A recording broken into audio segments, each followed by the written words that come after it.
Bismillahirrahmanirrahim. Assalamualaikum warahmatullahi wabarakatuh. Alhamdulillahirabbil alamin wassalatu wassalamu ala asyrafil anbiya'i wal mursalin wa ala alihi wa sahbihi ajma'in. Allahumma salli ala sayyidina Muhammad. Allahumma salli ala sayyidina Muhammad. Allahumma salli ala sayyidina Muhammad wa ala ali sayyidina Muhammad wa ba'du. Alhamdulillah. Pertama dan selamanya, mari sama-sama kita panjatkan rasa syukur pada Allah Subhanahu wa taala di pagi yang berbahagia ini, tanggal 3 Oktober 2023. Kita dipertemukan untuk secara langsung Tanyalah Ustaz, biar tahu jangan keliru. Semoga semuanya penonton-penonton dalam keadaan ceria-ceria selalu, di samping bersedia untuk menerima input dan ilmu pada pagi ini sesuai dengan topik perbincangan kita. Sedang penonton sedang menyaksikan Tanyalah Ustaz dengan topik perbincangan solat hormat waktu. Anda juga boleh menonton siaran hari ini secara HD di www.tonton.com.my. Bagaimana kupasan dan perbincangan? Sebentar lagi kita akan bersama dengan bintang ilmuwan yang kita bawakan khas kepada penonton-penonton semua. Sedang penonton, seperti biasa, jika ingin bertanyakan soalan, boleh pergi ke dua saluran kita seperti biasa untuk buat panggilan di talian yang tertera, ataupun ingin buat pertanyaan secara bertulis di ruangan komen di Facebook rasmi Tanyalah Ustaz TV3 di ruangan komen. Pastikan soalan anda sesuai dengan topik perbincangan, dan kalau boleh gunakan laras bahasa yang cantik, sesuai dan mudah untuk kita fahami dan kita baca. Sedang penonton, kebiasaannya apabila kita sebut tentang solat, memang kita faham solat 5 waktu sehari semalam seperti mana dilakukan seperti biasa mengikut kepada suruhan dan perintah aqimus solat, dirikan solat. Tetapi ada lagi pelbagai masalah dan juga isu akan timbul apabila berlaku sesuatu keadaan yang tidak diingini. Contohnya sakit, ataupun dalam keadaan peperangan, ataupun dalam keadaan takut, dan juga mungkin dalam keadaan tak dapat melaksanakan solat dalam keadaan betul-betul mengikut pada laras seperti mana yang telah ditetapkan, sallu kama raaitumuni usolli, solatlah seperti mana kamu melihat Nabi Muhammad SAW solat ataupun sembahyang. Jadi hari ini perbincangan kita adalah berkenaan dengan solat hormat waktu. Jika penonton-penonton saksikan di komen Facebook kita, banyak dibanjiri dengan soalan-soalan berkenaan dengan pertanyaan tentang solat hormat waktu ini. Ada yang bertanya katanya, adakah solat ini dia tak payah dilaksanakan seperti biasa, hanya sekadar di dalam hati saja menghormati azan ataupun waktu yang sudah masuk? Ataupun dia kata kalau nak mengerjakan solat tersebut, bagaimana dalam keadaan tersepit, dalam keadaan dalam kenderaan, tidak boleh rokok, berdiri, sujud. Jadi bagaimana? Persoalan ini cuba kita jawab pada hari ini di dalam solat hormat waktu bersama dengan bintang ilmuwan kita Al-Fadil Ustaz Dr. Nur Muhammad Hadi bersama dengan kita di studio aka Dr. HD. Assalamualaikum Ustaz. Waalaikumsalam warahmatullahi wabarakatuh. Waalaikumsalam warahmatullahi. Jadi Ustaz, hari ini dia adalah satu tajuk yang orang tahu sebenarnya tetapi jarang dibincangkan, dan apabila berlaku dalam situasi tersebut secara realiti, maka dia akan tertanya-tanya macam mana nak buat itu dan macam mana nak buat ini. Jadi hari ini kita nak kupas untuk perbincangan kita. Silakan Doktor. Bismillahirrahmanirrahim. Assalamualaikum warahmatullahi wabarakatuh. Waalaikumsalam. Alhamdulillahirabbil alamin, wassalatu wassalamu ala asyrafil anbiya'i wal mursalin wa ala alihi wa sahbihi ajma'in. Amma ba'. Alhamdulillah, pertamanya kita memanjatkan segala puji dan syukur kepada Allah kerana dengan limpah rahmat, kurniaan, anugerah yang Allah berikan, kesihatan yang Allah kurniakan, semoga kita tergolong dalam golongan orang-orang yang sentiasa mensyukuri nikmatnya. Amin. Terima kasih pada Dai Azrin, merah hari ini, masya-Allah. Dia tak merah kelabu. Dia tak merah kelabu. Kepada semua kru dalam program Tanyalah Ustaz, semoga Allah memberkati. Kepada semua sahabat-sahabat yang setia dalam program Tanyalah Ustaz, semoga Allah meredai dan Allah berikan kepada kita sesuatu ilmu yang memberikan manfaat untuk diri kita. Alhamdulillah. Alhamdulillah. Tajuk kita hari ini bersempena dengan kita sentiasa membicarakan tentang ibadah solat. Alhamdulillah, bila setiap kali kita memberitahu penerangan praktikal, dan di situlah nilai tambah yang kita akan ketahui mengenai tentang soal tanggungjawab kita terhadap Allah Subhanahu Wa Taala.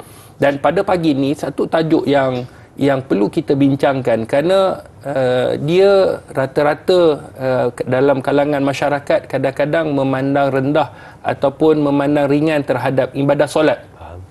Sedangkan ibadat solat merupakan satu ibadah yang akan ditanya oleh Allah Subhanahu Wa Taala sebelum ibadah-ibadah lain. Jadi ada orang yang ketika mana dia tidak boleh dalam keadaan berwudu ataupun dia tidak boleh bertayamum ataupun dalam keadaan dia tidak boleh menghadap arah kiblat, maka dia rasakan dia boleh meninggalkan solat, kemudian dia akan qada ataupun menggantikan ketika mana dibolehkan, ataupun ketika mana dia boleh berwudu ataupun bertayamum ataupun menghadap kiblat. Maka sebenarnya di dalam Islam, bagaimana Nabi SAW mengajarkan kepada kita tentang solat itu. Kerana itu ibadat ni kita tak boleh reka. Ibadat kita tak boleh nak cipta ataupun kita tak boleh nak memikir dengan sendiri, melainkan datangnya dalil daripada Al-Quran dan sunnah baginda Nabi SAW. Maka solat menghormati waktu ni merupakan solat yang perlu kita lakukan sekiranya terdapat syarat-syarat sah solat itu kita tak dapat memenuhi. Ini disebutkan juga di dalam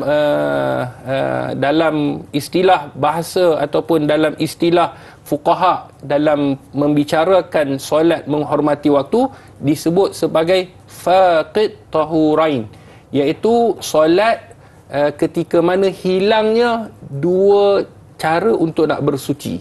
Kita tahu cara untuk nak bersuci, untuk kita nak melayakkan untuk mengerjakan solat, yang pertama kita kena berwuduk lah.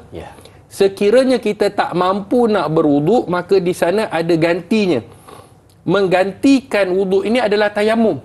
Tetapi disebabkan sesuatu sebab yang kita akan bicarakan nanti, maka mungkin kita tak dapat berwuduk dengan baik, ataupun tak boleh nak berwuduk, dan kita tak boleh bertayamum. Jadi hilanglah syarat sah solat itu. Betul. Kerana syarat sah solat ni mesti berwuduk. Wajib untuk kita berwuduk, ataupun kita tayamum menggantikan wuduk. Tiba-tiba tak boleh nak berwuduk, tak boleh nak tayamum. Adakah kita perlu meninggalkan solat? Maka jawapannya tidak. Kita kena melakukan itu. Pentingnya kita mempelajari ilmu, supaya bila keadaan itu terjadi, kita dah ada dah ilmu. Kita tahu dah nak buat apa. Dan kita tahu ketika mana kita melakukan solat yang demikian, iaitu solat menghormati waktu, tidak terjadi ataupun tidak kita akan mendapat dosa di sisi Allah, kerana kita telah melakukan selaras dengan apa yang dibincangkan oleh para alim ulama berdasarkan hadis Nabi SAW. Baik, disebut sebagai solat hormat waktu, dan memperbetulkan tanggapan kita sebelum ini yang mengatakan, saya ni nak solat wuduk tak ada, tempat pun tak ada, sangkut dalam jam. Jadi dia kata tak apalah, balik nanti bila mana dah ada ruang dan peluang, saya akan qada solat saya. Sebenarnya salah tanggapan tersebut. Ketika mana dalam waktu solat itu, maka perlu perlu dilaksanakan solat hormat waktu, kerana menghormati dalam keadaan waktu tersebut, walaupun dalam keadaan tidak berwuduk ataupun tidak boleh bertayamum. Dan disebutkan solat hormat waktu ini, memang namanya itu adakah daripada istilah kita, ataupun memang dalam kitab ataupun perbincangan memang disebut solat hormat waktu, ataupun bagaimana Ustaz? Baik, sebenarnya bila disebutkan solat menghormati waktu adalah satu istilah yang digunakan oleh para alim ulama ketika mana syarat itu tidak dapat dipenuhi. Ia berdasarkan dalam sebuah hadis Nabi SAW, hadis yang dikeluarkan oleh Imam Al-Bukhari di dalam sahihnya, bagaimana Aisyah radhiyallahu anha pada satu hari dia telah meminjam seutas rantai daripada Asma binti Abi Bakar. Kemudian rantai tersebut hilang. Maka Nabi SAW meminta kepada beberapa orang sahabat untuk mencari rantai itu. Lalu sahabat ni mencari. Bila mencari, dalam keadaan mencari itu, akhirnya jumpa rantai. Jumpa rantai Asma binti Abu Bakar radhiyallahu an. Kemudian waktu itu dah sampai solat, tapi dalam keadaan air tidak ada. Dan pada waktu itu juga masih belum disyariatkan tayamum. Tayamum belum diturunkan. Waktu tu sahabat tahu bila nak solat mesti berwuduk. Bila sampai waktu, air tidak ada, kerana mereka keluar mencari rantai itu tadi. Apa yang berlaku? Maka pada ketika itu sahabat-sahabat ni solat tanpa wuduk. Dia solat tanpa wuduk. Dan akhirnya dia menceritakan kepada Nabi SAW apa yang berlaku ketika mana mereka dah cari, kemudian sampai waktu solat mereka nak dapati air itu tidak ada, maka mereka solat tanpa wuduk. Maka barulah diturunkan ayat tayamum. Dan dalam hadis ini ulama faham bahawa di sana sekiranya tidak ada air untuk nak berwuduk, maka dan tidak boleh tayamum pula, debu mungkin tidak ada, maka ketika itu ada solat yang dinamakan solat menghormati waktu itu. Maka Nabi SAW, maka hadis ni tadi ada perbincangan panjang, kena ulang ke tak ulang ke, yang ni nanti kita akan bahaskan dalam kepelbagaian mazhab. Cuma apa yang kita dapati bahawa dalam hadis itu tadi, Nabi menganjurkan dan Nabi tidak menyalahkan sahabat yang solat tanpa wuduk. Maknanya solat pada ketika itu bertepatanlah kerana tidak ada wuduk, tetapi menghormati waktu yang telah masuk, maka sahabat solat dan diperakui oleh baginda Rasulullah sallallahu alaihi wasallam. Itulah antara yang dinamakan solat menghormati waktu, ataupun di dalam istilah fiqh kalau kita nak cari, solat faqid tahurain, iaitu solat ketika mana hilangnya dua cara untuk kita nak menyucikan diri, iaitu dengan berwuduk, tidak boleh kita mampu untuk berwuduk, ataupun tidak boleh bertayamum. Baik, kebiasaannya bila mana orang kaitkan solat hormat waktu ini adalah apabila sangkut dalam jam, Ustaz. Betul. Ataupun berada dalam keadaan yang tidak nak melaksanakan solat dalam keadaan yang sempurna. Tapi juga boleh kita definisikan di sini, solat hormat waktu itu adalah apabila kita ini terlepas ataupun hilangnya peluang untuk melaksanakan dua kaedah bersuci, iaitu berwuduk dan juga bertayamum. Baik, sedang penonton, mari kita lihat soalan di Facebook dari sahabat kita. Pak Suli Romli untuk pembuka tirai soalan pada pagi ini. Katanya, Assalamualaikum Ustaz. Soalan saya, dalam keadaan bagaimanakah solat hormat waktu dibolehkan? Dan siapakah yang boleh dan layak berbuat solat seperti ini?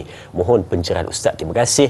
Terima kasih juga sahabat kita Pak Suli untuk soalan ini. Silakan Ustaz. Baik, bismillahirrahmanirrahim. Terima kasih kepada Pak Suli. Satu soalan yang inilah yang kita nak kena ketahui, apakah syarat-syaratnya. Dan kepada siapa yang perlu dilakukan. Yang pertamanya, dia boleh dilakukan oleh semua orang yang Muslim lah. Kerana tuntutan solat ni adalah tuntutan kepada semua Muslim apabila mencukupi syarat-syaratnya, ialah dah akil baligh dan sebagainya, dalam keadaan dah suci, dalam keadaan bersih, dan yang dibahaskan oleh para alim ulama. Tetapi keadaan bagaimana? Sebenarnya ini dibincangkan oleh para alim ulama. Yang pertama, keadaan yang kita tahu dan kita faham, sekiranya tidak ada air dan tidak ada debu tanah untuk kita bertayamum, ketika itu mungkin solat yang dalam keadaan kita nak kerjakan, kita kena lihat jangka. Contohlah jam, tak semestinya semua jam kita tak boleh kita kena solat hormat waktu. Kan, tengok pakat jamnya, solat hormat waktu ni. Tak, kita kena tengok waktu, adakah kita boleh sampai ke destinasi kita tu dalam waktu yang telah ditetapkan, dan masih berbaki ataupun tidak waktu itu. Contoh, kalau kita keluar, kemudian kita lekat, waktu tu dah waktu maghrib, dan kita tahu waktu maghrib tu singkat. Kita yakin kalau kita nak berhenti ataupun kita nak cari tempat RNR ataupun nak sampai ke rumah, memang akan keluar waktu. Saya pernah lekat sejam, kadang-kadang sejam, 2 jam. Kalau dulu waktu PKP tu 4 jam. Jadi ketika itu apa yang kita nak buat? Nak berwuduk, air tidak ada, kan? Keluar rumah waktu tu tak berwuduk pula, kan? Kemudian nak tayamum, kalau wuduk pun dah batal. Nak tayamum pula, waktu tu nak mencari debu bersih, susah, sukar. Jadi waktu itu kalau kita lihat dalam keadaan yang sedemikian, maka kita dibenarkan untuk solat tanpa wuduk dan tanpa bertayamum. Maka kita solat seperti biasa. Cuma keadaan itu kita lihat, kalau sekiranya kita boleh berdiri seperti biasa, kita berdiri. Tetapi dalam keadaan kereta mungkin tak boleh berdiri, kita mampu untuk melakukan dalam posisi duduk, maka solat dalam keadaan bagaimana keadaan kita. Jadi kita solat. Itu antara yang disebutkan oleh para alim ulama. Ataupun kata para alim ulama, sekiranya terdapat padanya najis. Contohnya najis yang melekat dan sukar untuk dibersihkan. kemungkinan kerana tidak ada tadilah yang kita sebut, tidak ada air untuk nak dibersihkan ataupun tidak ada cara untuk nak beristinja, untuk nak bersihkan, maka dah sampai waktu solat. Bagaimana dia nak mengerjakan solat dalam keadaan dia bernajis? Maka ketika itu dalam keadaan tak boleh, waktu itu di sana ada jalan keluar, kata para alim ulama, solatlah dalam keadaan bernajis itu, walaupun bernajis, tetapi dalam keadaan kita menghormati waktu yang telah masuk. Maka selepas daripada dah habis, selesai, maka kita kena mengulangi solat yang telah kita kerjakan tanpa mengikut syarat-syarat yang ditetapkan. Baik, itu kaedah dan juga siapa yang boleh melaksanakan solat hormat waktu tersebut. Baik, senang penonton, kita nak berehat seketika, nak kembali selepas ini bersama Tanyalah Ustaz, biar tahu jangan keliru, jangan ke mana-mana.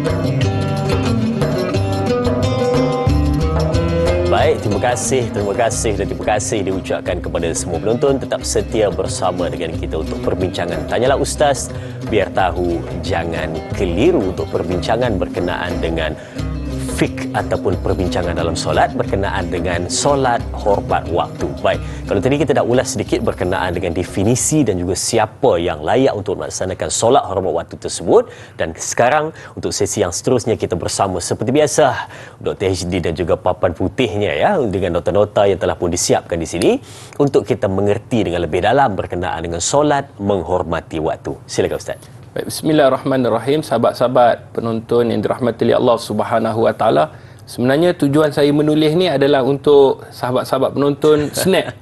Dia dapat gambar, dapat nota. Betul.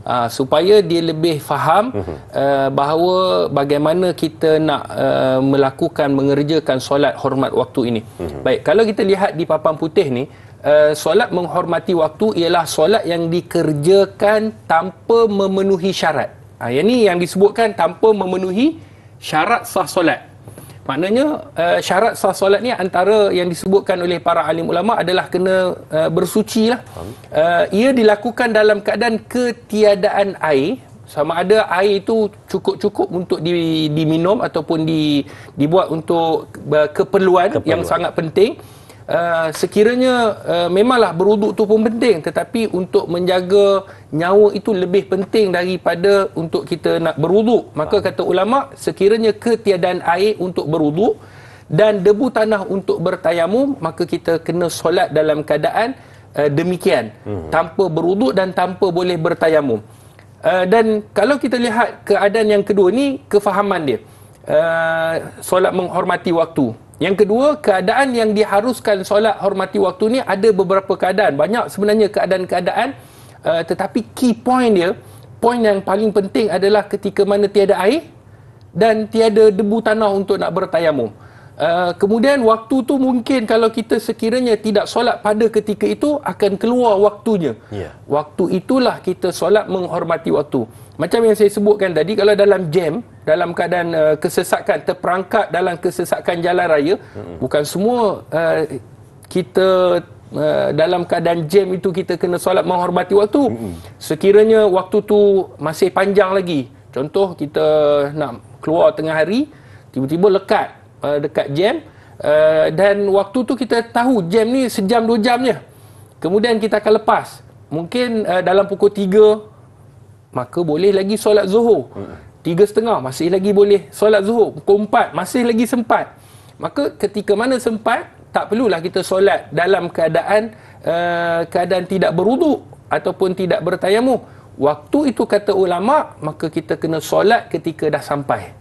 Walaupun kita melewatkan, tetapi melewatkan solat ketika itu ada uzur syar'inya. Ada sebabnya mustahab. Ada sebabnya. Baik, yang kedua, dikurung dalam tahanan. Yang ni mungkin jarang berlaku, tetapi boleh berlaku kalau orang tangkap. Contoh Along tangkap, contohlah Angah ke, kan, dia tangkap dalam tahanan yang tidak ada air dan debu tanah. Jadi ketika itu bagaimana kita nak lakukan? Kita kena solat. Maka waktu itulah solat menghormati waktu. Kalau zaman dulu diikat di pokok, contohlah diikat di pokok ke, kemudian dia nak solat ketika itu, dia nak berwuduk tak boleh, dia nak bertayamum pun tak boleh, waktu itu dia kena juga solat, maka solat menghormati waktulah solat yang perlu dilakukan. Baik, yang ketiga, air yang ada hanya cukup bagi keperluan minum dan tiada debu tanah, seperti yang kita sebutkan tadi. Maka apa hukum dia? Hukum dia dalam mazhab Syafi'i sendiri berselisih pandangan.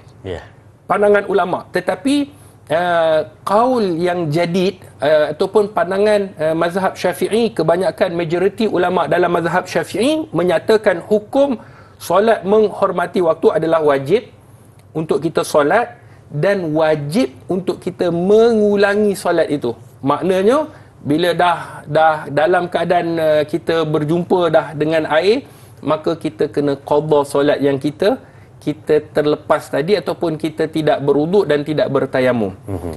Cuma Imam Nawawi dia kata tidak perlu ulang. Ini pandangan Imam Nawawi. Kerana dalam mazhab Syafi'i ada 4 pandangan. Ada yang kata tak perlu pun buat solat menghormati waktu. Kalau dia kata dah sampai waktu, dah tak boleh nak berwuduk dan tak boleh bertayamum, ni antara pandangan dalam mazhab Syafi'i, maka solat tu pun tak perlu buat. Bila dah boleh buat, maka qada je lah. Itu satu pandangan. Faham. Tetapi kebanyakan majoriti dalam mazhab Syafi'i kata wajib buat, menghormati waktu itu, dan kena ulang.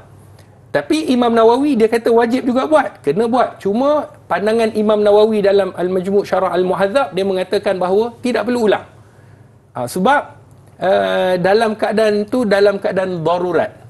Jadi pandangan mana kita nak ikut Ustaz? Maka ikut pandangan yang kebanyakan dalam mazhab Syafi'i menyatakan wajib kita solat menghormati waktu dalam keadaan yang tidak dibenarkan tadi, contoh ketiadaan air dan debu tanah, maka wajib kita mengulangi solat itu kembali. Ini antara yang disebutkan oleh para alim ulama dalam tajuk solat menghormati waktu. Baik Ustaz, saya ada satu soalan. Contohlah Ustaz, dia terperangkap di dalam kesesakan jalan raya. Lepas tu pula dia ni wuduk sudah pun ada. Maka dia pun solatlah dalam kenderaan dia. Adakah yang tu pun balik kena qada Ustaz? Sebab dia dah ada wuduk Ustaz. Baik. Satu, dia telah melengkapkan syarat sah. Okey, dia ada wuduk. Syarat sah antaranya lain menghadap kiblat. Maka menghadap kiblat dalam mazhab Syafi'i sendiri, dia mazhab lain dia kata kalau tak boleh, maka ketika mana kita tak mampu untuk menghadap kiblat, maka solatlah dalam keadaan kita tak menghadap kiblat dan tak perlu ulang. Dalam mazhab Syafi'i, sekiranya seseorang itu tidak dapat menghadap kiblat, kan kita dah buat praktikal solat dalam kenderaan, kena cari balik dalam program Tanya Ustaz, solat dalam kenderaan tak boleh menghadap kiblat, maka ketika itu solat juga dan perlu ulang. Yang ni semua dalam majoriti mazhab Syafi'i kata semua, hatta Imam Nawawi kata kena ulang balik solat tu sebab kita tak menghadap kiblat. Contoh kalau sekiranya lekat kat jam, kena memang arah kiblat. Contoh kena arah kiblat, maka kita boleh solat dalam posisi kita duduk dan kita dah berwuduk dan menghadap kiblat, maka tak perlu ulang. Kalau sekiranya tak menghadap kiblat, wuduk ada, maka solat seperti biasa dan wajib ulang. Sebab apa? Sebab antara syarat sah solat adalah menghadap kiblat. Dalam mazhab lain dia kata menghadap kiblat ni adalah syarat tambahan. Faham. Syarat tambahan tu dalam mazhab lain. Sebab apa Ustaz sebut? Sebab kadang-kadang kita diberi kefahaman yang ialah alhamdulillah sekarang ni teknologi makin luas, pandangan ulama dapat kita baca. Jadi ada yang kata Ustaz, saya dengar, dia tak tahu ilmu dia betul ke tak. Saya dengar ada ustaz-ustaz kata tak perlu ulang. Maka itu dalam pandangan mazhab lain. Dalam pandangan mazhab Syafi'i, kalau tak menghadap kiblat, kita kena mengulangi solat tu kembali. Ini disebutkan dalam kitab-kitab dalam mazhab Syafi'i. Maksudnya bukan tertumpu hanya sekadar ada wuduk maka sudah pun dikira sah solat tersebut, tetapi juga menghadap kiblat menurut mazhab Syafi'i adalah satu syarat yang patut diikuti. Baik Ustaz, satu lagi soalan tambahan sebelum kita berpindah pada soalan Facebook. Contohlah zaman sekarang ni dia sibuk merata tempat pergi, nak ke sana, nak ke sini, nak ke hujung, nak ke utara selatan. Jadi dia ni rushing. Dengan izin buat kata orang putih, dia ni kelang kabut dah pergi ke satu tempat. Dia ada peluang Dia jam dia biasa, tetapi dia ada peluang untuk singgah ke masjid ataupun mana-mana tempat perhentian untuk solat. Tetapi kerana nak mengejar waktu, takut terlambat sampai, jadi dia pun tak singgah solat hormat waktu. Sedangkan ada peluang untuk singgah. Jadi keadaan macam ni macam mana Ustaz? Boleh ataupun tidak? Baik. Dia lihat pada keadaan. Saya tidak boleh nak kata rushing tu sebab apa? Dalam bahasa istilah Inggerisnya kan. Sebab apa? Sebab kita tak tahu, mungkin dia ada operation. Contoh dia seorang doktor, mungkin. Sebab bila kita kata berdosa, kita tak tahu keadaan dia. Sebab dia tu. Sebab dia. Jadi mungkin dalam keadaan dia nak menyelamatkan orang, macam abang bomba kan. Contoh abang bomba, dia nak selamatkan, dia nak ada kebakaran, takkanlah dia kata kita solat dulu. Orang mati, biarkan dia mati, dia dah dalam keadaan terbakar. Kita ni tanggungjawab kita dengan Allah. Jadi kita berhenti kat masjid dulu, semayang jemaah dulu. Maka keadaan waktu itu, keadaan itu memaksa ataupun diperlukan abang-abang untuk menyelamatkan ni, abang-abang bomba ni, menyelamatkan orang yang sedang dalam keadaan bahaya. Maka hukum itu berubah. Jadi kata para alim ulama, pada ketika itu sekiranya keadaan yang terpaksa, maka waktu itu dia boleh meneruskan perjalanannya. Dan ketika mana dia sampai ataupun dalam ketika mana dia ada di sana kaedah yang kedua, bukan saja solat menghormati waktu.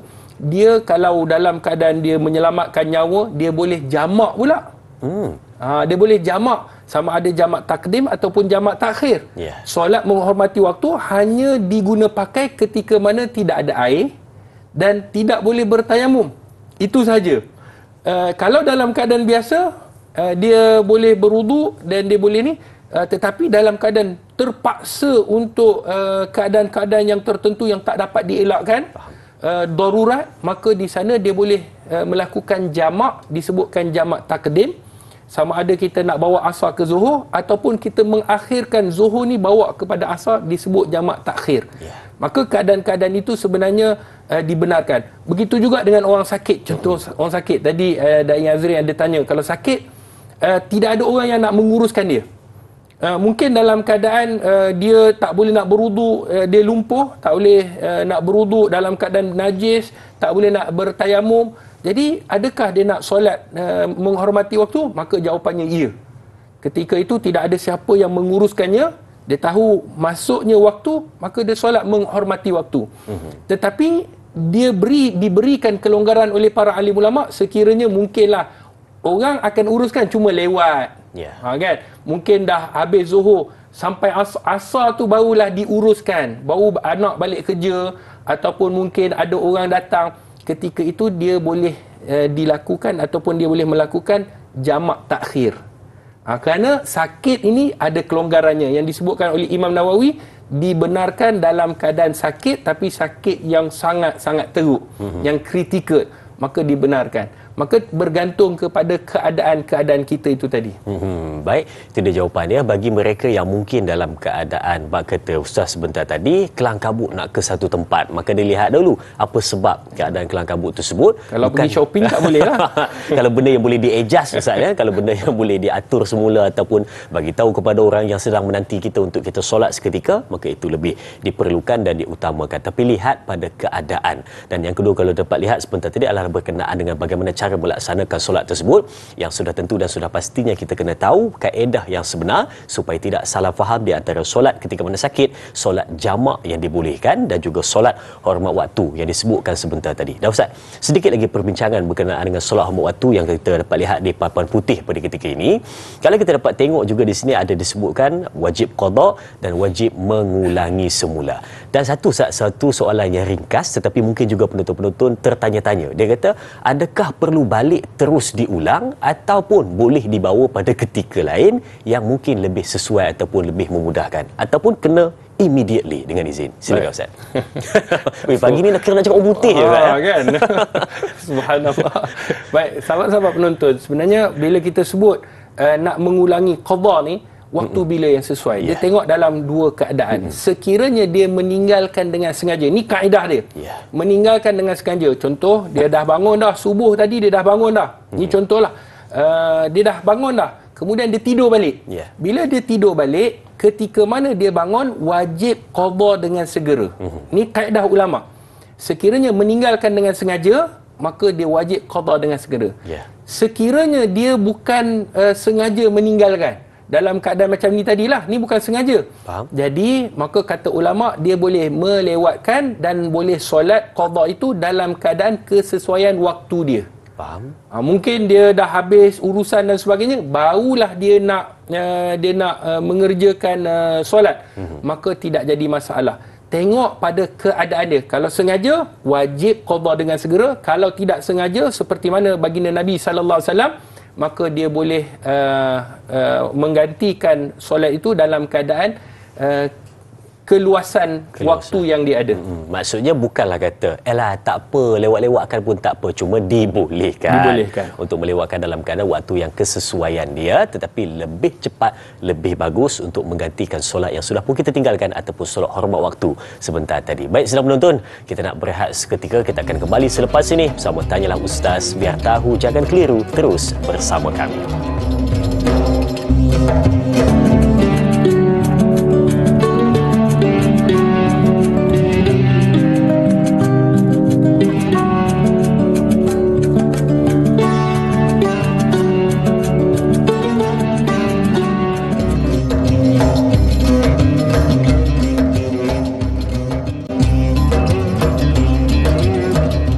Alhamdulillah kembali bertemu dan sedang menonton, kita pun telah sampai pada sesi yang dinanti-nanti. Saya biasa juga bertanya kepada penonton-penonton, katanya soal bila mana kita belajar berkenaan dengan ibadah solat pada ketika ini, ataupun setiap hari Selasa kita membincangkan tentang pergerakan dalam solat dan juga bagaimana hukum hakam dalam solat, isu-isu yang berbangkit dalam solat. Sudah tentu dan sudah pastinya yang dinanti adalah bahagian praktikal yang mana menunjukkan kepada anda secara realiti ataupun secara berdepan bagaimana keadaan untuk melaksanakan solat tersebut selain daripada teori, praktikal juga kita bawakan kepada penonton-penonton semua. Jadi jom saksikan setiap Selasa. Baik, sedang menonton, pada ketika ini kita sedang melihat Ustaz sedang berada di atas kerusi dan cuba bayangkan Ustaz berada dalam kereta, penumpang ataupun yang sedang memandu. Jadi macam mana nak solat hormat waktu tu Ustaz, pergerakannya? Baik, terima kasih kepada Dai Azrin, sahabat-sahabat penonton yang dirahmati oleh Allah. Praktikal ni penting supaya dalam keadaan itu kita dah boleh bayangkan bagaimana kita nak melakukan solat. Khususnya mereka yang, kalau penumpang ni saya rasa tidak ada isu sangatlah, tidak ada masalah lah. Cuma bagaimana yang memandu ni? Kerana bila kita nak pandu, kita nak kena fokus. Mungkin dalam keadaan tangan kita tu kita tak boleh nak letakkan di atas pusat kita. Dan mulut mungkin akan bercakap. Mungkin mulut bercakap dan sebagainya, kemungkinan. Jadi kemungkinan inilah yang menyebabkan kita nak tahu bagaimana cara praktikalnya. Baik, sahabat-sahabat penonton yang dirahmati Allah, bayangkan saya sekarang ni di tempat pemandu kereta lah. Kita nak memandu kereta. Bila kita dalam keadaan kita tak ada untuk nak berwuduk dan dalam keadaan kita tak boleh nak bertayamum, maka keadaan itulah yang menyebabkan kita kena solat menghormati waktu. Dan kita jangkakan yang kita akan sampai tu, waktu tu akan habis. Baik. Kerana kita tak boleh buat jamak. Jamak tu tak dibenarkan. Kenapa? Kerana kita tak bermusafir, satu. Yang kedua, keadaan itu tidak memerlukan dan tidak dibenarkan untuk kita melakukan jamak. Maka ketika itu kita kena solat menghormati waktu. Okey. Bila solat menghormati waktu, contohlah kita dah lekat di jam ni, kita sebagai pemandu, ada beberapa soalan. Yang pertamanya, boleh tak kita solat berjemaah? Contoh kalau kita dengan kawan-kawan kita naik, kita duduk, yang nak jadi imam ni pemandu lah, selalu pemandu lah. Dia kata engkau jadi imam, maka dibenarkan untuk solat berjemaah walaupun dengan menghormati waktu. Itu yang pertama. Yang kedua, bagaimana niatnya? Adakah niat dia berbeza seperti mana niat kalau solat fardu zuhur ataupun maghrib? Kita dah tahu dah. Tapi menghormati waktu ni perkataan Arab tu Ustaz, macam mana kita nak sebut? Adakah kena tambah aku solat zuhur 4 rakaat menghormati waktu kerana Allah Ta'ala? Kan? Jadi benda-benda ini sebenarnya dia akan menyukarkan lagi keadaan kita. Maka niat seperti biasa. Kerana dalam keadaan kita mengetahui keadaan yang kita tak boleh nak berwuduk dan tak boleh bertayamum, menyebabkan kita nak solat menghormati waktu, maka kata ulama, niat seperti biasa. Solat zuhur 4 rakaat kerana Allah. Maka kita tahu waktu tu kita tidak ada kesucian, maksudnya tidak berwuduk dan tidak bertayamum.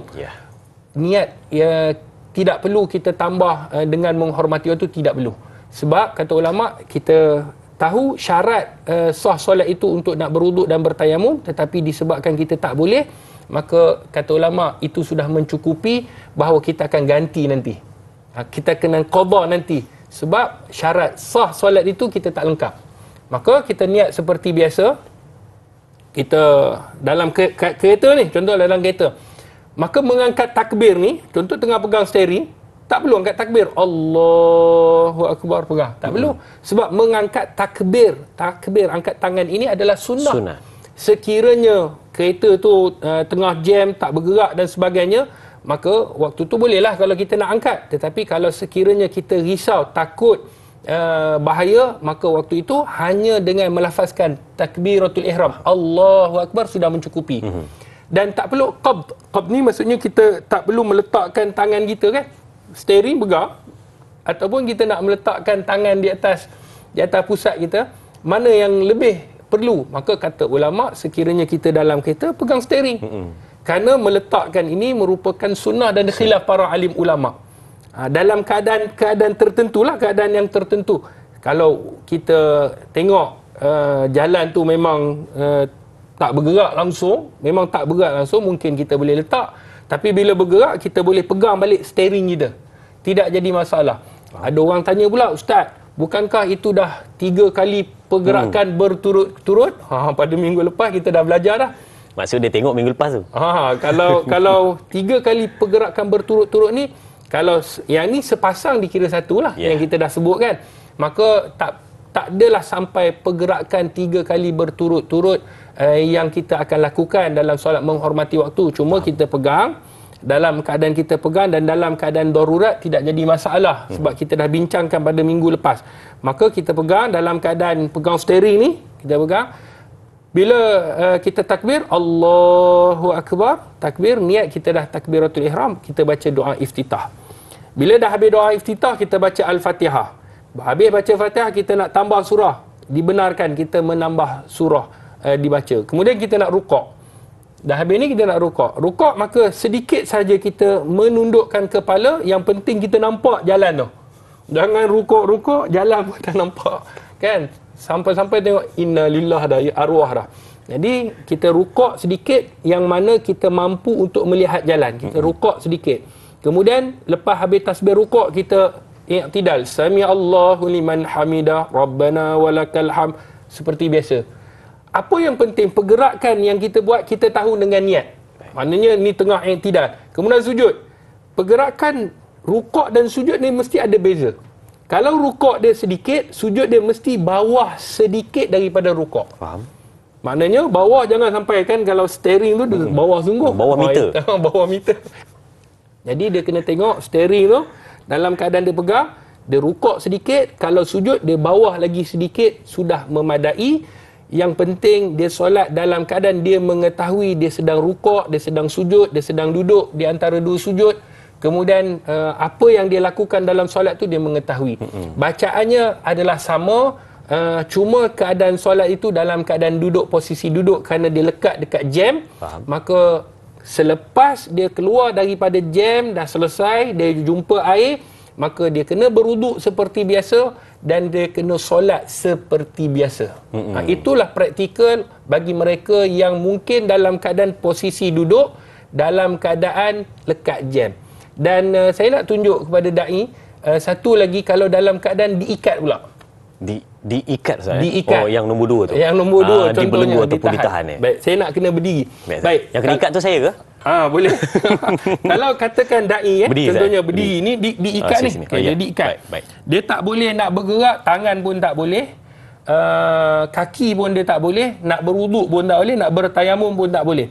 Maka bagaimana solatnya? Ketika mana dia nak rukuk, dia tak boleh rukuk. Maka dia solat dalam keadaan posisi dia.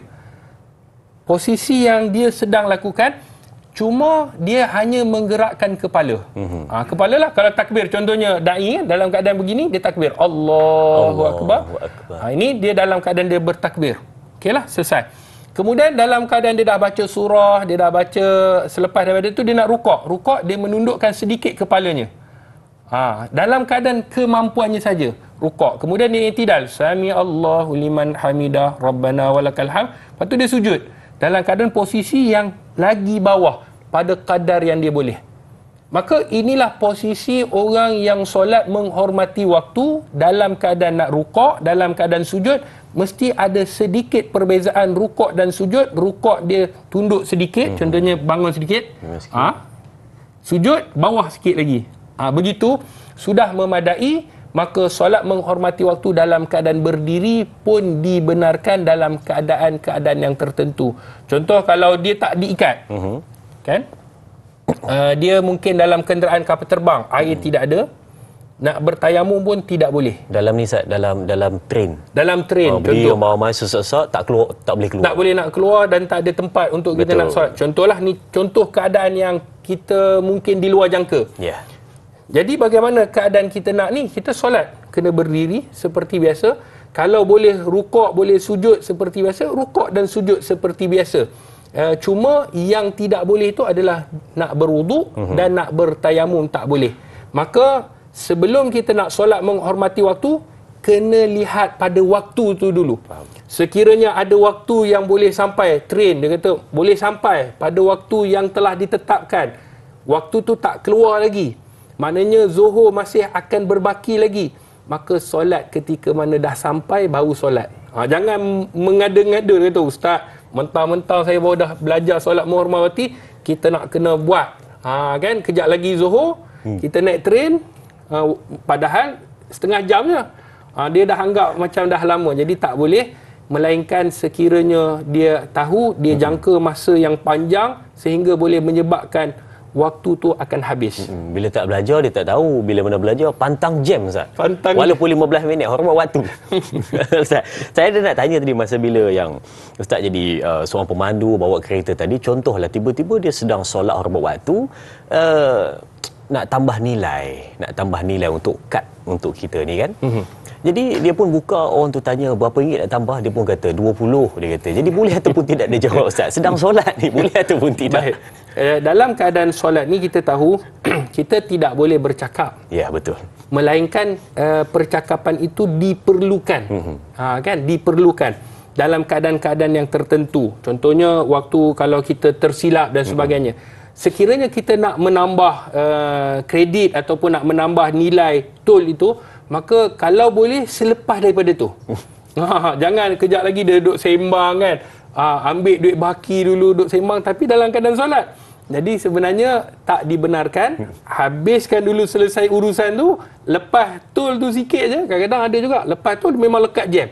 Jadi ketika itu barulah dia solat menghormati waktu ataupun solat dalam keadaan mungkin dalam keadaan dia dah ada wuduk. Contohnya cuma dia tahu dia tidak boleh sampai ke destinasi yang seperti mana yang ditetapkan dalam waktu yang telah ditetapkan, dia kena solat. Maka solat bila dah habis urusan, maka solat juga dalam keadaan-keadaan yang disebutkan oleh ulama, tak boleh bercakap dan tak boleh buat perbuatan-perbuatan yang di luar daripada solat. Maksudnya kena pandai buat perancangan lah. Betul. Lihat di mana tempoh ataupun waktu perjalanan tersebut yang dibolehkan sempat untuk melaksanakan solat hormat waktu tersebut. Sidang penonton, banyak lagi kita nak bincangkan selepas ini. Jangan ke mana-mana, teruskan menonton Tanyalah Ustaz, biar tahu jangan keliru.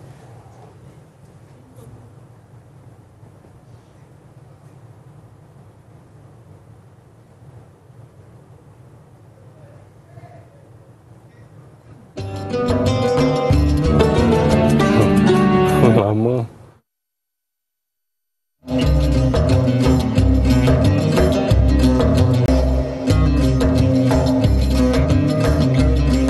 Subhanallah, perbincangan kembali diteruskan. Terima kasih diucapkan kepada keluarga besar Tanyalah Ustaz, biar tahu jangan keliru. Terus setia bersama dengan kita untuk hari Selasa pada hari ini. Perbincangan berkenaan dengan solat, hukum hakamnya tentang solat hormat waktu. Kalau tadi kita kembali untuk kita sebut berkenaan dengan bagaimana keadaan yang dibolehkan untuk solat hormat waktu dalam keadaan tidak ada dua kaedah bersuci, iaitu dengan berwuduk dan juga bertayamum. Siapa yang dibolehkan adalah mereka yang dalam keadaan mungkin 3 tadi. Yang pertama adalah apabila dia ini tidak ada 2 kaedah bersuci tadi. Yang kedua mungkin dalam keadaan dibelenggu ataupun ditahan yang tidak ada ruang untuk bersuci. Dan yang ketiga apabila dia ni tidak boleh buat kata orang bertayamum ataupun berada dalam kesesakan yang tidak ada ruang untuk singgah ataupun tak sempat untuk sampai ke rumah dalam keadaan tempoh waktu solat tersebut. Baik, ini yang patut kita perhatikan supaya kita faham 2 benda. Yang pertama, apa itu solat hormat waktu, dan yang kedua, bila dan siapa yang boleh melakukan solat hormat waktu tersebut. Yang penting wajib dilaksanakan dan wajib diqada ataupun mengulangi semula solat tersebut. Baik. Mari kita lihat soalan dari sahabat kita, Puan Ruby Abu Bakar Ruby. Assalamualaikum Ustaz. Bagaimana pula solat hormat waktu jika dalam kapal terbang dan dia seorang OKU katanya. Baik, di sini ada 2 permasalahannya, dalam kapal terbang dan juga orang kelainan upaya. Silakan Ustaz. Bismillahirrahmanirrahim. Terima kasih pada Puan Ruby. Soalan yang mana kita tahu bahawa solat dalam kapal terbang ni, yang pertamanya sekiranya tidak boleh nak berwuduk.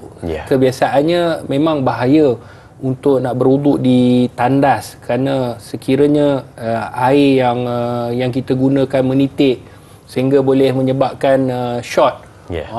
Kan tengah kapal terbang tu kalau menjunam tu memang mengucap lah. Jadi keselamatan tu perlu diutamakan. Kemudian kalau sekiranya kita nak bertayamum pun sukar. Sebab kebiasaan dalam kapal terbang ni mereka akan bersihkan. Nak jumpa debu tu susah. Kan? Susahlah kalau kita nak tengok tingkap dia berdebu dan sebagainya. Kerana dia setiap kali dia akan bersihkan dan sebagainya lah. Pada waktu itu kita tak boleh lagi solat melainkan kita melihat pada waktu. Kalau sekiranya kita daripada Alor-Star nak ke Kuala Lumpur Alor-Star memakan masa lebih kurang 40 minit. Jadi saya rasa tak perlulah sampai solat menghormati waktu kerana dia boleh solat ketika mana dah mendarat. Tetapi sekiranya terpaksa kerana dia melebihi daripada waktu yang ditetapkan. Pada waktu itu kita lihat juga sekiranya boleh jamak maka jamaklah dahulu. Kita boleh buat jamak takdim ke jamak takhir ke. Tetapi dalam keadaan yang macam yang kita sebutkan tadi, terpaksa juga untuk nak solat menghormati waktu, maka dia boleh solat menghormati waktu dan wajib diulang. Bagi orang yang OKU ni, dia melihat juga OKU tu daripada segi apa. Kalau daripada segi mungkin daripada segi tak boleh bercakap, tak boleh mendengar, maka masih lagi boleh berwuduk. Tetapi kalau OKU tu daripada segi tak boleh nak bergerak, macam yang kita sebutkan ada yang sakit. Sebab contohnya Syekh Mustafa Al-Bura, Syekh saya juga ketika mana kami mengaji dalam kitab Fiqhul Manhaji, dia menyatakan bahawa kalau sekiranya orang yang sakit ni sama ada OKU ataupun sakit yang dia letak treatment yang di badan ni, tak boleh saja-saja suka-suka cabut, kan? Dia mungkin tak boleh nak bergerak. Dalam keadaan itu dia boleh solat menghormati waktu juga kalau sekiranya syarat-syarat tadi tak dapat dipenuhi. Tak boleh nak berwuduk dan tak boleh nak bertayamum. Maka dia letak, kan ada orang yang letak tu terpaksa lah. Dia terpaksa kena letak kerana keselamatan untuk nyawanya. Dia tak boleh cabut. Maka pada waktu itu dia nak berwuduk pun susah, dia nak bertayamum pun susah. Tidak ada orang pula nak menguruskannya, samalah dengan OKU. Maka ketika itu dia boleh solat menghormati waktu. Kalau sekiranya ada orang yang menguruskan, maka dia boleh solat dalam keadaan seperti biasa. Baik, kelainan upaya dan juga terperangkap dia solat dalam kapal terbang. Kalau nak kata kesesakan terperangkap dalam kapal terbang macam tak apa logik. Sebab jarang kapal terbang dia sesak di atas udara sana, tapi mungkin dalam keadaan tersebut mungkin katanya mungkin flight itu delay ataupun berada dalam keadaan yang tidak dijangka seperti mana sampai tepat pada waktunya. Jadi mungkin dia nak solat hormat waktu. Jadi mungkin juga Ustaz, ada juga orang yang dia mungkin dalam keadaan nakal juga bertanya, dia kata saya ni naik motor Ustaz. Kalau saya naik motor macam mana pula, dia kata. Tadi Ustaz kongsi kereta, kapal terbang, dalam kapal, dia kata. Jadi kalau saya ni naik motor, Ustaz, macam mana saya nak solat hormat waktu dalam keadaan naik motor, dia kata. Tapi mungkin Ustaz ada jawapan untuk si dia, Ustaz. Silakan. Kan kita bicara, dia kata tak adil Ustaz ni menganaktirikan orang motor ni. Saya pun di jalan, dia kata. Ustaz tak suka ke orang naik motor? Dah, bukan macam tu. Kalau motor ni dia boleh cilok. Bahasa sekarang ni lah, dia boleh berhenti kerana dia tak macam complicated macam kereta. Kalau kereta ni nak berhenti susah kan, kerana dia besar. Kalau motor ni alhamdulillah nikmat motor ni sebenarnya. Sebab apa? Dia boleh berhenti di mana yang dia rasa ni sebab dia kecil. Pada ketika itu dia tak perlulah untuk solat menghormati waktu. Kalau dia nak solat menghormati waktu tidak ada sebab. Bahkan sekiranya dia buat dalam keadaan sengaja, berdosa, tidak dibenarkan. Sebab tu kita kena tahu keadaan-keadaan itu.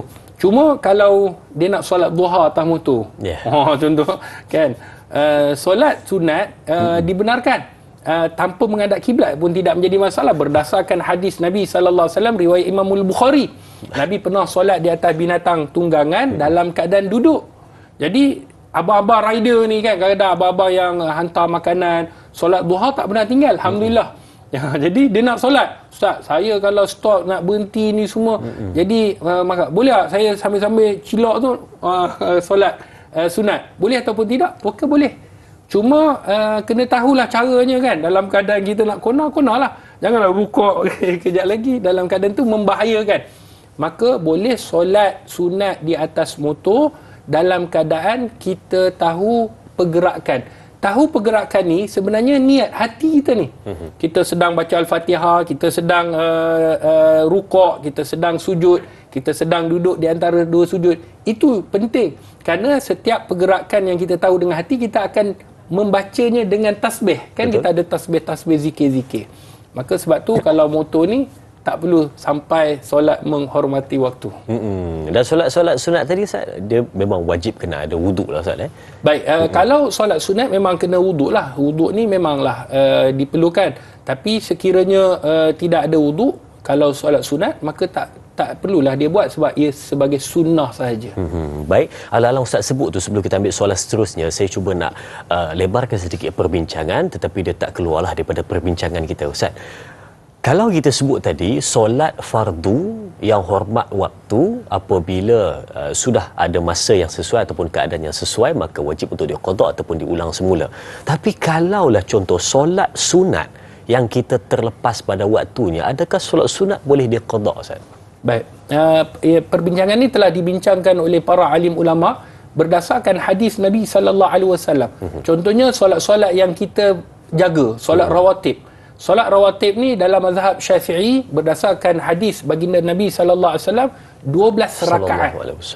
Ada riwayat Ibnu Umar 10 rakaat, riwayat Imamul Muslim. Maka nanti kita akan bicarakan solat sunat rawatib ni pada tajuk yang khas. Cumanya solat sunat, contohnya solat sunat subuh. Ada orang yang mungkin tertinggal, terbangun lewat, dia solat berjemaah, imam dah solat. Pada waktu bila dia nak qada? Maka ketika dibahaskan oleh para ahli ulama berdasarkan hadis, dia boleh qada dalam beberapa keadaan. Yang pertama, keadaan kalau sekiranya dia dah terlewat, memang dia dah bangun lewat, dia solat berjemaah, imam pun dah solat, maka dia sudah melazimi solat sunat ni. Dia sudah melazimi. Maka bila dia sudah melazimi, dia nak tinggal ni, dia sayang. Maka dia boleh qada selepas habis solat subuh. Tapi takut orang pelik pula, Ustaz. Cuma jangan timbulkan fitnah lah. Tiba-tiba pula dia solat. Dia pernah berlaku pada zaman baginda Nabi sallallahu alaihi wasallam. Ada seorang sahabat ni, dia masuk, laki-laki dia masuk, lepas solat subuh dia solat qada. Maka Nabi sallallahu alaihi wasallam melihat dan Nabi tanya, dia kata dia solat sunat. Maka dibenarkan, tidak jadi masalah. Kerana dia dah melazimi. Ataupun kalau dia nak mengelakkan, dia boleh menggantikan qada ketika mana pada waktu duha. Faham? Waktu yang dibenarkan, maka waktu itu dia solat. Ini dibicarakan oleh para alim ulama, maka jawapannya solat sunat pun boleh diqadha mengikut pada waktu-waktu yang telah ditetapkan. Tapi biasanya orang dia tak qadha solat sunat pada waktu duha tetapi dia qada subuh pada waktu duha. Ustaz, itu yang telah menjadi pun kebiasaan Ustaz, kebiasaannya. Dia kata buat apa tu? Solat duha ke tak? Dia kata qada sunat subuh ke tak juga. Maksudnya yang lagi satu tu Ustaz, yang berserta dengan kunut itu. Baik saudara penonton, kita berehat seketika, kembali selepas ini bersama Tayalah Ustaz biar tahu jangan keliru. Banyak lagi persoalan kita nak jawab selepas ini.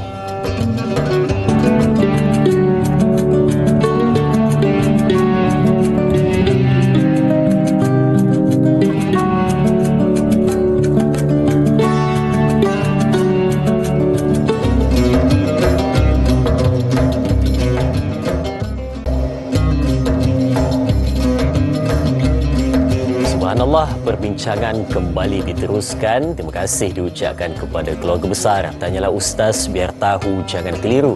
Terus setia bersama dengan kita untuk hari Selasa pada hari ini. Perbincangan berkenaan dengan solat, hukum hakamnya tentang solat hormat waktu. Kalau tadi kita kembali untuk kita sebut berkenaan dengan bagaimana keadaan yang dibolehkan untuk solat hormat waktu dalam keadaan tidak ada dua kaedah bersuci, iaitu dengan berwuduk dan juga bertayamum. Siapa yang dibolehkan adalah mereka yang dalam keadaan mungkin tiga tadi. Yang pertama adalah apabila dia ini tidak ada dua kaedah bersuci tadi. Yang kedua mungkin dalam keadaan dibelenggu ataupun ditahan yang tidak ada ruang untuk bersuci. Dan yang ketiga apabila dia ni tidak boleh buat kata orang bertayamum ataupun berada dalam kesesakan yang tidak ada ruang untuk singgah ataupun tak sempat untuk sampai ke rumah dalam keadaan tempoh waktu solat tersebut. Baik, ini yang patut kita perhatikan supaya kita faham dua benda. Yang pertama, apa itu solat hormat waktu, dan yang kedua, bila dan siapa yang boleh melakukan solat hormat waktu tersebut. Yang penting wajib dilaksanakan dan wajib diqada ataupun mengulangi semula solat tersebut. Baik, mari kita lihat soalan dari sahabat kita Puan Ruby Abu Bakar Ruby. Assalamualaikum Ustaz, bagaimana pula solat hormat waktu jika dalam kapal terbang dan dia seorang OKU katanya.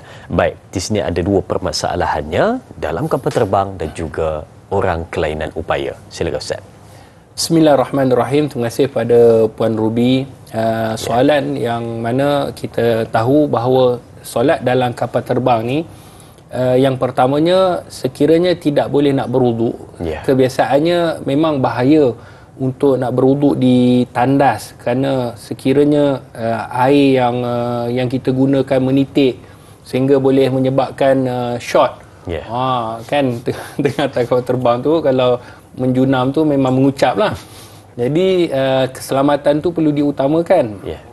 Kemudian kalau sekiranya kita nak bertayamum pun sukar, sebab kebiasaan dalam kapal terbang ni mereka akan bersihkan. Nak jumpa debu tu susah kan. Susahlah kalau kita nak tengok tingkap dia berdebu dan sebagainya. Kerana dia dah setiap kali dia akan bersihkan dan sebagainya lah. Pada waktu itu kita tak boleh lagi solat melainkan kita melihat pada waktu. Kalau sekiranya kita daripada Alor-Star nak ke Kuala Lumpur ke Alor-Star memakan masa lebih kurang 40 minit, jadi saya rasa tak perlulah sampai solat menghormati waktu, kerana dia boleh solat ketika mana dah mendarat. Tetapi sekiranya terpaksa kerana dia melebihi daripada waktu yang ditetapkan, pada waktu itu kita lihat juga sekiranya boleh jamak, maka jamaklah dahulu. Kita boleh buat jamak takdim ke jamak takhir ke. Tetapi dalam keadaan yang macam yang kita sebutkan tadi, terpaksa juga untuk nak solat menghormati waktu, maka dia boleh solat menghormati waktu dan wajib diulang. Bagi orang yang OKU ni, dia melihat juga OKU tu daripada segi apa.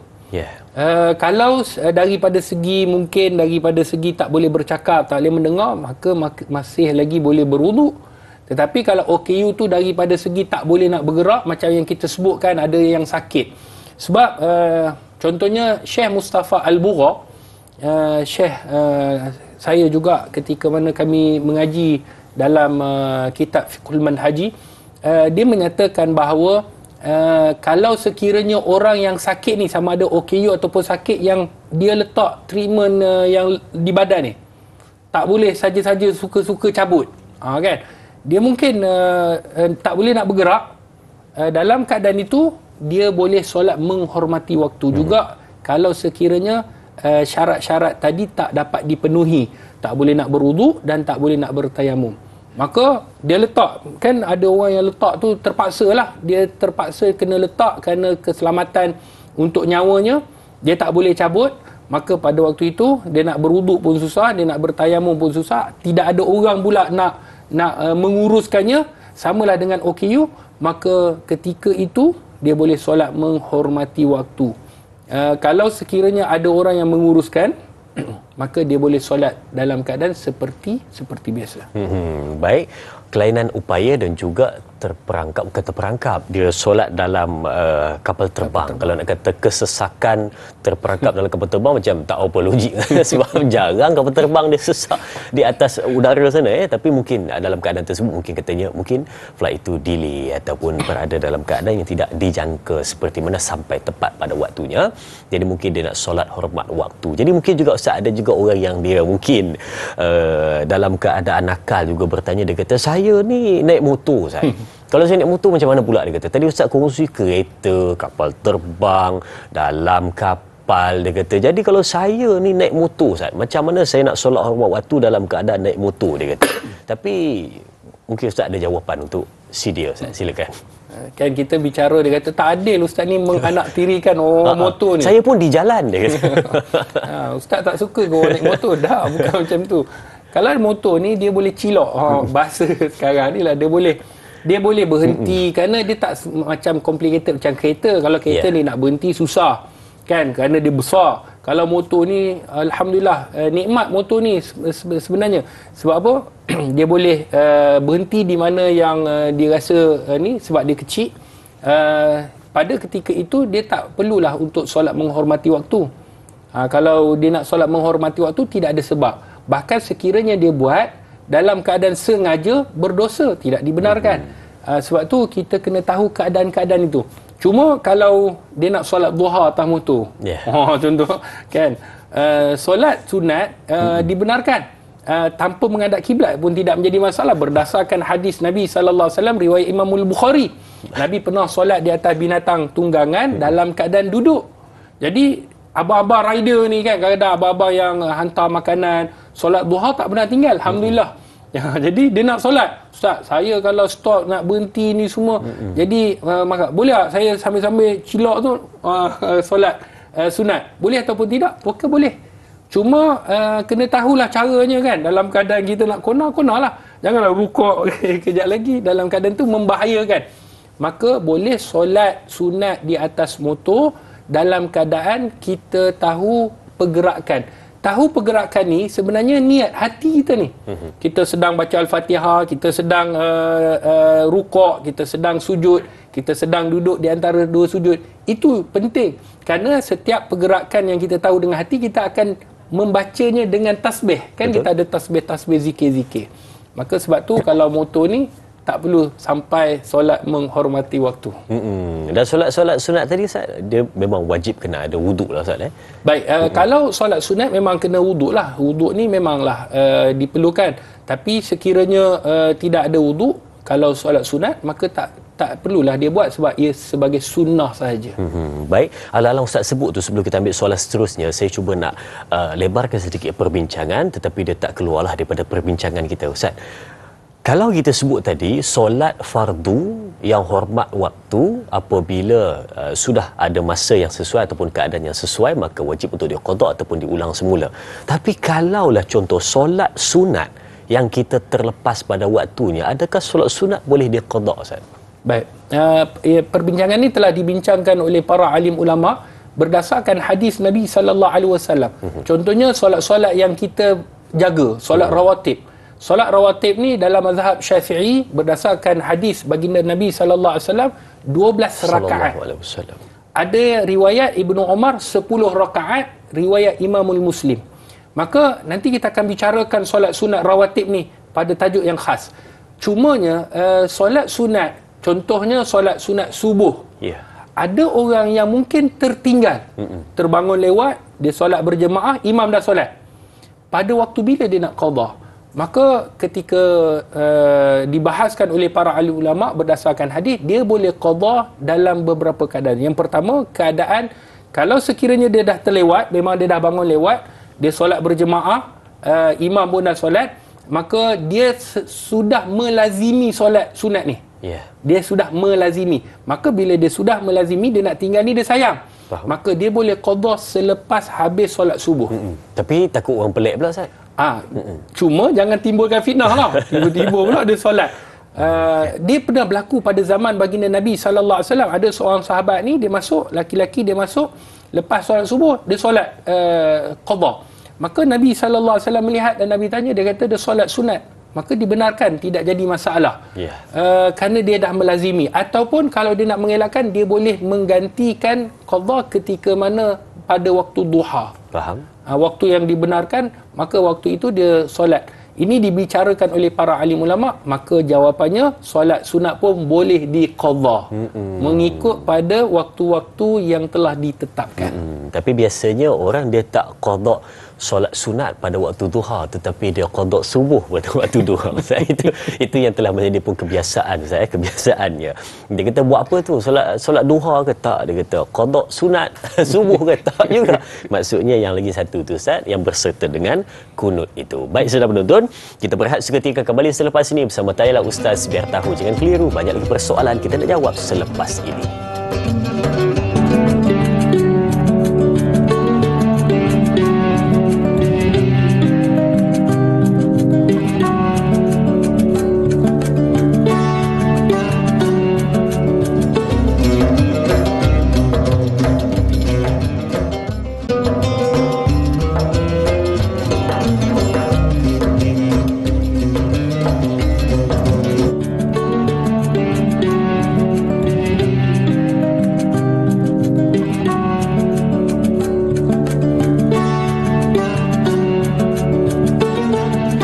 Bukan sekadar pelengkap kepada jadual sahaja, tetapi ia adalah sesuatu yang patut diperhatikan. Kerana itu kita bawakan perbincangan hukum hakam dalam solat daripada awal sehingga ke penghujung. Setiap sudut daripada hukum hakam solat kita sentuh kepada penonton-penonton semua. Semoga semuanya boleh mendapatkan solat yang terbaik, sempurna dan diterima oleh Allah Subhanahu Wa Taala, melengkapi syarat sah dan syarat wajib yang patut kita perhatikan. Baik, sedang penonton, perbincangan solat hormat waktu. Soalan seterusnya dari sahabat kita, Puan Ana Kardina. Katanya, Assalamualaikum Ustaz. Soalan saya ada dua.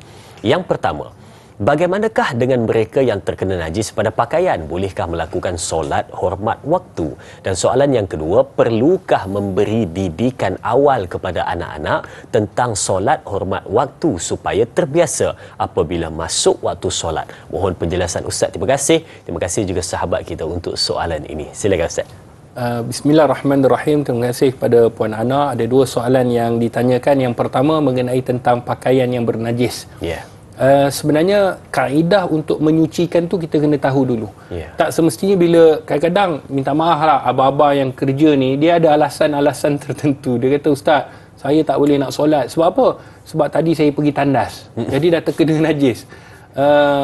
Kadang-kadang kita kalau kita rasakan kita tak boleh jaga, sebab tu minta maaf saya sebut sedikit lah, kita tanggalkan pakaian tu dengan sempurna. Faham. Supaya tak terkena najis itu. Ataupun kalau sekiranya kadang-kadang dia datang dengan was-was. Ustaz, saya pun tak tahulah pakaian saya rasa pergi ada terpercik dan sebagainya. Soalan dia, nampak tak? Kalau dia tak nampak, maka dia jangan menghukumi.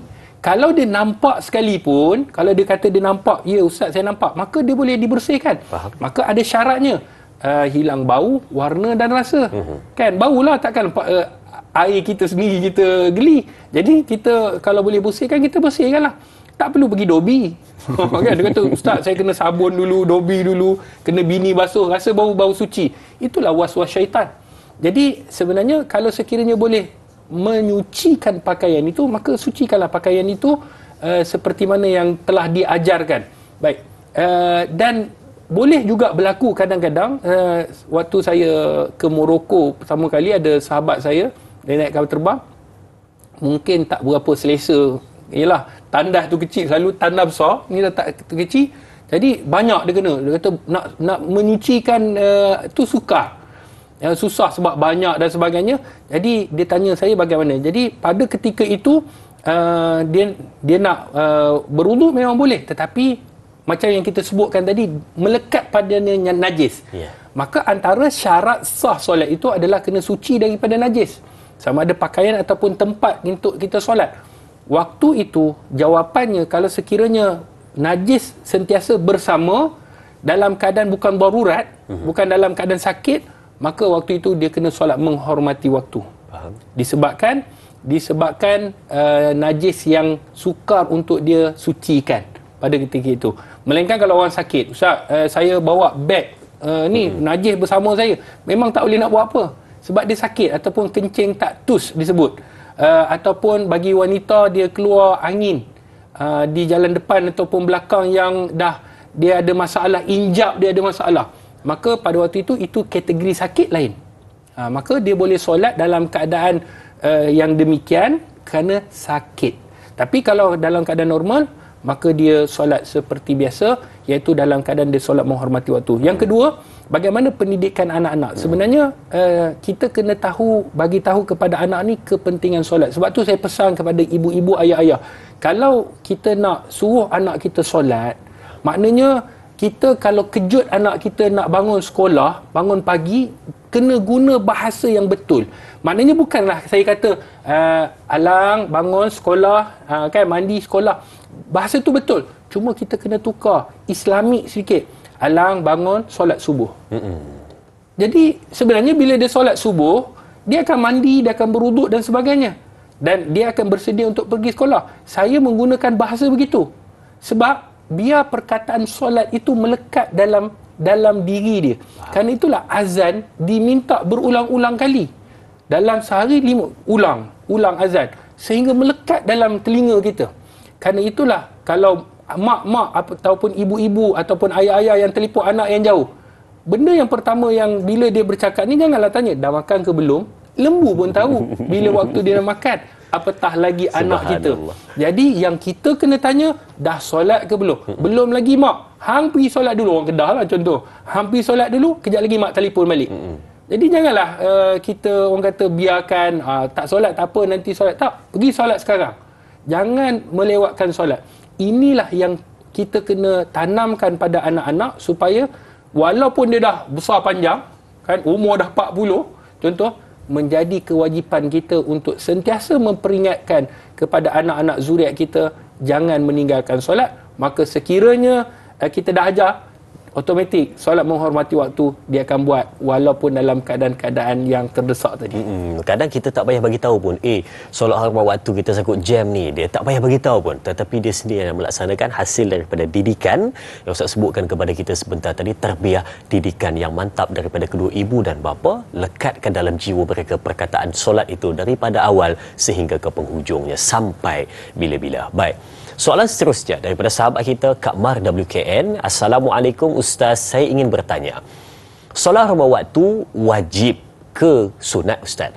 Dalam apa jua keadaan, perlukah berwuduk, dan dikira berdosakah jika seseorang itu tidak pernah melakukan solat hormat waktu sepanjang hidupnya? Sebab ada yang buat tak kisah je, dan ada yang kurang faham, dan ada juga yang tak buat langsung solat hormat waktu. Mohon penjelasan Ustaz. Terima kasih. Terima kasih juga sahabat kita Kak Mar WKN untuk soalan ini. Ini lebih kepada renungan Ustaz. Silakan. Baik, terima kasih kepada Puan Mar. Sahabat-sahabat penonton yang dirahmati oleh Allah Subhanahu Wa Taala, sebenarnya adakah dia berdosa kalau dia tak buat? Tak pernah langsung dia solat menghormati waktu. Dia kata, saya pun semenjak saya belajar daripada sekolah rendah, sekolah menengah, masuk universiti, saya tak pernah pun dengar solat menghormati waktu. Tak semestinya tak dengar, tidak ada. Cuma keadaan itu yang tidak memerlukan kita solat menghormati waktu. Jadi sebab tu kita tak buat. Maka adakah berdosa? Tak berdosa lah, sebab keadaan tu tak diperlukan. Cuma ulama berbeza pandangan seperti mana yang saya sebut. Dalam mazhab Syafi'i sendiri, ada pandangan yang jadid, qaulul jadid disebut, ada qaulul qadim. Ada pandangan-pandangan ulama dalam mazhab Syafi'i sini berselisih pandangan. Antaranya ada yang menyatakan wajib kita solat dalam keadaan yang tadilah, solat menghormati, wajib kita solat dan kita kena ulang. Imam Nawawi dan Al-Muzani, ulama besar dalam mazhab Syafi'i, dia kata wajib kita buat, tak perlu ulang. Maknanya lepas habislah sebab kita dah solat dah. Kalau dia tak buat solat lima waktu tetapi dah hanya qada saja sebelum ini, maka adakah jadi masalah, Ustaz? Dia sebenarnya macam ni. Qada tak qada ni ulama berbeza pandangan. Faham?